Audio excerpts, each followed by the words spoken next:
All right, coaches, welcome to a Cornerstone Mini Podcast. I'm your host, Coach Kyle Nelson. So we will still be coming out with our regularly scheduled Monday podcast. I do have, every now and then I'll throw a little mini podcast in between, just a couple minutes of me discussing a topic. This one is in relationship or in response to something that I mentioned in episode number 176. So that was our one that came out yesterday on bat sensors and a team.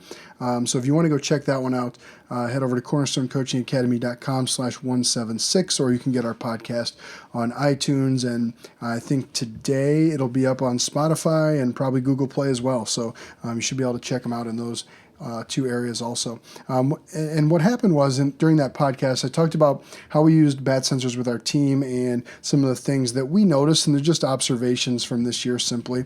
And one of the things that happened was that the players who were at the top of our bat speed list weren't necessarily our best hitters.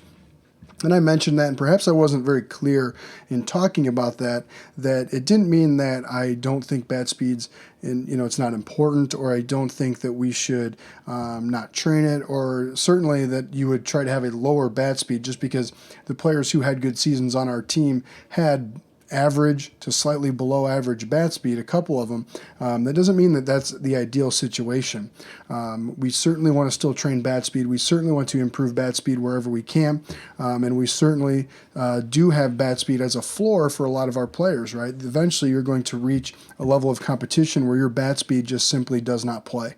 And so just because, a couple of our players, the bat speed who were more successful were towards the middle to bottom third of our bat speed list does not mean that that's the ideal situation. They would be better if their bat speed was 5 miles an hour faster on average. What I did note in that podcast that I do still believe is that bat speed is just one simple part of the equation. The thing that I found, and as I went back and looked a little bit more at the data, was that those players, the guys who really had good seasons for us, were pretty much average, team average, or above average in all of the categories that we looked at. So there wasn't necessarily one thing that they did outstanding, but they didn't seem to have a fatal flaw. Like they didn't have an attack angle below 0. They didn't have an attack angle of 26. They had team average bat speed, or in a couple cases above average, and in a couple cases below average. Their attack angles were all in 4 to 12 range. Their time to contacts were all below team average or slightly below team average.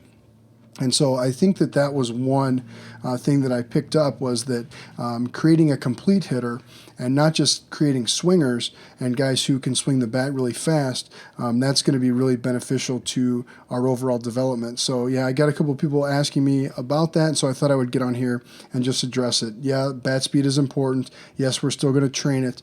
Yes, I probably did overvalue it a little bit at the beginning of the season and just assume that because someone had a really good bat speed, they'd be able to hit really well.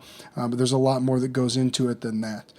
So that's kind of a little follow-up on the last one. Again, that episode was number 176, and it was using blast motion sensors with our team. So thanks a lot for being a Cornerstone listener. Have a wonderful rest of your week, and never stop learning.